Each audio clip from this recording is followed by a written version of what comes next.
നമസ്കാരം. ഇസ്രോയെ സംബന്ധിച്ച് ഇതൊരു വല്ലാത്ത വർഷം തന്നെയായിരുന്നു. പുതിയ ലീഡർഷിപ്പ്, കിടിലൻ പുതിയ മിഷനുകൾ, പിന്നെ ഒരുപാട് വലിയ സ്വപ്നങ്ങൾ എല്ലാം കൂടെ ഇസ്രോ ശരിക്കുമങ്ങ് കത്തിക്കയറിയ ഒരു വർഷം. അപ്പോ വിജയങ്ങളും പിന്നെ കുറച്ച് തിരിച്ചടികളുമൊക്കെയായി ഈ ഒരു യാത്ര എങ്ങനെയായിരുന്നു എന്ന് നമുക്കൊന്ന് നോക്കിയാലോ. അപ്പോ എങ്ങനെയാ ഒരു രാജ്യം ഒരു സ്പേസ് സൂപ്പർ പവറായി മാറുന്നത്? അതിന് ഒറ്റവാക്കിലൊരു ഉത്തരവൊന്നുമില്ല.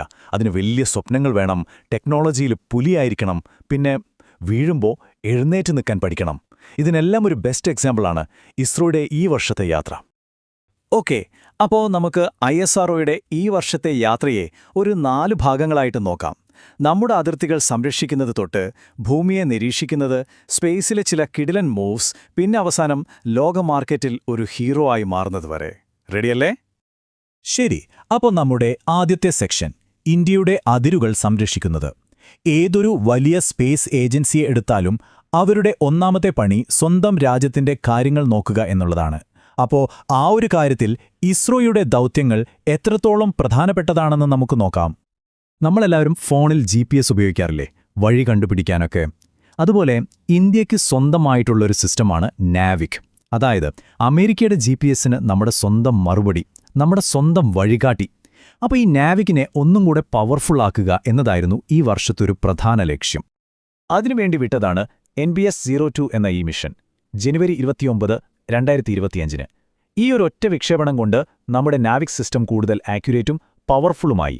ചുരുക്കി പറഞ്ഞാൽ നാവിഗേഷൻ ടെക്നോളജിയിൽ നമ്മൾ സ്വയം പര്യാപ്തരാവുന്നതിലെ ഒരു വലിയ സ്റ്റെപ്പായിരുന്നു ഇത്. പക്ഷേ ഈ മിഷന് വേറൊരു പ്രത്യേകത കൂടിയുണ്ടായിരുന്നു. ഇതൊരു വെറും ലോഞ്ചായിരുന്നില്ല. ശ്രീഹരിക്കോട്ടയിലെ നമ്മുടെ സതീഷ് ധവാൻ സ്പേസ് സെന്ററിൽ നിന്നുള്ള 100ാമത്തെ 100th ലോഞ്ച് ഇസ്രോയുടെ പതിറ്റാണ്ടുകൾ നീണ്ട യാത്രയിലെ ഒരു ആഘോഷം തന്നെയായിരുന്നു ആ നിമിഷം. അടുത്തത് കാവൽക്കാരനിൽ നിന്ന് ഒരു അധികായനിലേക്കുള്ള മാറ്റമാണ്. നമ്മുടെ നേവിയുടെ കണ്ണും കാതുമൊക്കെയായിരുന്ന പഴയ GSAT-7 രുക്മിണിക്ക് പകരമായി ഒരു പുതിയ ആൾ വന്നു. GSAT-7R, അല്ലെങ്കിൽ ഓമന പേരിൽ ബാഹുബലി. പേരുപോലെ തന്നെ ആളൊരു ഭീമനാണ്. ഇന്ത്യ സ്വന്തമായി വിക്ഷേപിച്ച ഏറ്റവും ഭാരമേറിയ കമ്മ്യൂണിക്കേഷൻ സാറ്റലൈറ്റ്. നമ്മുടെ കടലിലെ സുരക്ഷാ കഴിവ് പല മടങ്ങ് കൂട്ടിയിട്ടുണ്ട് ഈ ബാഹുബലി. ഓക്കെ, ഇനി നമുക്ക് രണ്ടാമത്തെ സെക്ഷനിലേക്ക് പോകാം. ഭൂമിയെ നിരീക്ഷിക്കുന്നത്, അതായത് സ്പേസിൽ നിന്ന് നമ്മുടെ സ്വന്തം പ്ലാനറ്റിനെ വാച്ച് ചെയ്യുന്ന മിഷനുകളെപ്പറ്റി. ഇതിൽ ഗംഭീരമായ ഇന്റർനാഷണൽ പാർട്ണർഷിപ്പുകളുണ്ട്, കൂടെ ചില വലിയ വെല്ലുവിളികളുമുണ്ട്. എന്തൊക്കെയാണെന്ന് നോക്കാം. ഇതിലേറ്റവും പ്രധാനം NISR ആണ്. നാസയും ഇസ്രോയും ഒരുമിച്ച് ചെയ്യുന്ന ഒരു മെഗാ മിഷൻ. ഇതിന്റെ പ്രത്യേകത എന്താണെന്ന് വെച്ചാൽ 2 തരം റഡാറുകൾ ഉപയോഗിക്കുന്ന ലോകത്തിലെ ആദ്യത്തെ സാറ്റലൈറ്റാണിത്. നാസയുടേത് കാടുകളുടെ ഉള്ളിലേക്ക് വരെ നോക്കാൻ പറ്റുന്ന റഡാറും ഇസ്രോയുടേത് കൃഷിയും പ്രകൃതി ദുരന്തങ്ങളുമൊക്കെ മോണിറ്റർ ചെയ്യുന്ന റഡാറും. രണ്ടും കൂടെ ചേരുമ്പോൾ ഭൂമിയെക്കുറിച്ച് നമുക്ക് കിട്ടാൻ പോകുന്നത് ഇതുവരെ ഇല്ലാത്ത ഡീറ്റെയിൽഡായ ചിത്രമായിരിക്കും. അപ്പോൾ NISR പോലുള്ള വലിയ വിജയങ്ങൾ ഒരു വശത്തുണ്ട്. പക്ഷേ വലിയ ലക്ഷ്യങ്ങൾ വയ്ക്കുമ്പോൾ സ്വാഭാവികമായും വലിയ റിസ്കുകളും ഉണ്ടാകുമല്ലേ? അതെ, ഈ വർഷം നമുക്ക് ചില തിരിച്ചടികളും നേരിടേണ്ടി വന്നു. മെയ് 2025 നമ്മുടെ അതിർത്തി നിരീക്ഷണത്തിന് വളരെ പ്രധാനപ്പെട്ട EOS-09 മിഷൻ ലോഞ്ചിനിടെ പരാജയപ്പെട്ടു. അതുപോലെ ജനുവരി 2026 അന്വേഷ എന്ന സാറ്റലൈറ്റ് കൊണ്ടുപോയ PSLV C-62 മിഷനും വിജയിച്ചില്ല. ഇതൊക്കെ വിഷമമുണ്ടാക്കുന്ന കാര്യങ്ങൾ തന്നെയാണ്. പക്ഷേ നമ്മളൊന്ന് ഓർക്കണം, ഒരു റോക്കറ്റ് വിക്ഷേപണം എന്ന് പറയുന്നത് ആയിരക്കണക്കിന് ഭാഗങ്ങൾ ഒരുമിച്ച് പ്രവർത്തിക്കുന്ന ഒരു സങ്കീർണമായ പരിപാടിയാണ്.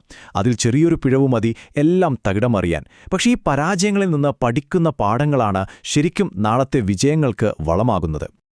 ശരി, ഇനി നമ്മൾ കുറച്ചുകൂടെ ടെക്നിക്കലായ, ഫ്യൂച്ചറിസ്റ്റിക്കായ ഒരു ഏരിയയിലേക്കാണ് പോകുന്നത്. ബഹിരാകാശത്തെ ചലനങ്ങൾ നിയന്ത്രിക്കുന്നതിനെപ്പറ്റി, അതായത് സ്പേസിൽ വെച്ച് സാറ്റലൈറ്റുകളെ കൊണ്ട് ചില അഭ്യാസങ്ങളൊക്കെ ചെയ്യിക്കുന്നതിനെക്കുറിച്ച്. ഇസ്രോ എങ്ങനെയാണ് ഈ കഴിവ് നേടിയെടുത്തതെന്ന് നോക്കാം. ഈ മിഷന്റെ പേര് SpaceDex എന്നാണ്, സ്പേസ് ഡോക്കിംഗ് എക്സ്പെരിമെന്റ്. ഇതിന് ശരിക്കും ഒരു ബഹിരാകാശ ബാല എന്ന് തന്നെ പറയാം. സിമ്പിളായി പറഞ്ഞാൽ ചേസർ എന്നൊരു സാറ്റലൈറ്റ് ഉണ്ടാകും, ടാർഗറ്റ് എന്ന വേറെയൊന്നും. ഈ ചേസർ ടാർഗറ്റിനെ സ്പേസിൽ വെച്ച് ഫോളോ ചെയ്ത് അടുത്തെത്തി ഒരു പിഴവും കൂടാതെ അതിൽ അറ്റാച്ച് ചെയ്യും.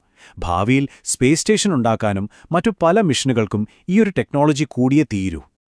ഇനി ഇതിന്റെ പ്രാധാന്യം എന്താണെന്ന് വെച്ചാൽ, ഈ കഴിവ്, അതായത് ഓട്ടോണമസ് സ്പേസ് ഡോക്കിംഗ്, ലോകത്ത് ഇതുവരെ വെറും 3 രാജ്യങ്ങൾക്ക് മാത്രമേ ഉണ്ടായിരുന്നുള്ളൂ: അമേരിക്ക, റഷ്യ, പിന്നെ ചൈന. ഇപ്പോ ആ എലൈറ്റ് ക്ലബ്ബിലേക്ക് 4ാമത്തെ രാജ്യമായി ഇന്ത്യയും എത്തിയിരിക്കുകയാണ്. ഇത് ചെറിയ കാര്യമല്ല, വലിയൊരു നേട്ടം തന്നെയാണ്.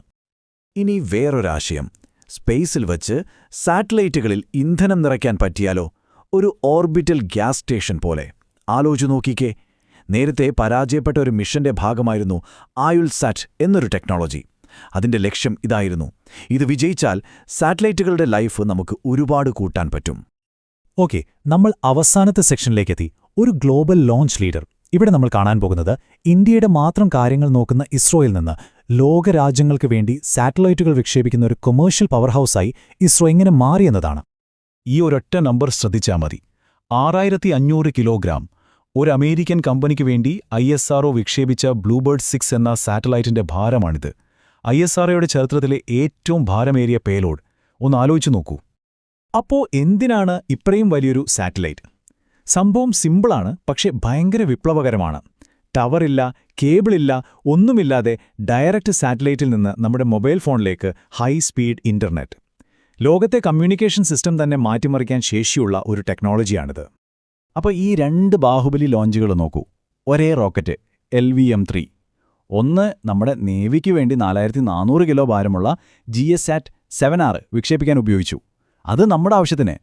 അതേ റോക്കറ്റ് തന്നെ ഒരു അമേരിക്കൻ കമ്പനിക്ക് വേണ്ടി അതിലും ഭാരമുള്ള 6500 കിലോയുടെ ബ്ലൂബേർഡ് 6ഉം വിക്ഷേപിക്കാൻ ഉപയോഗിച്ചു.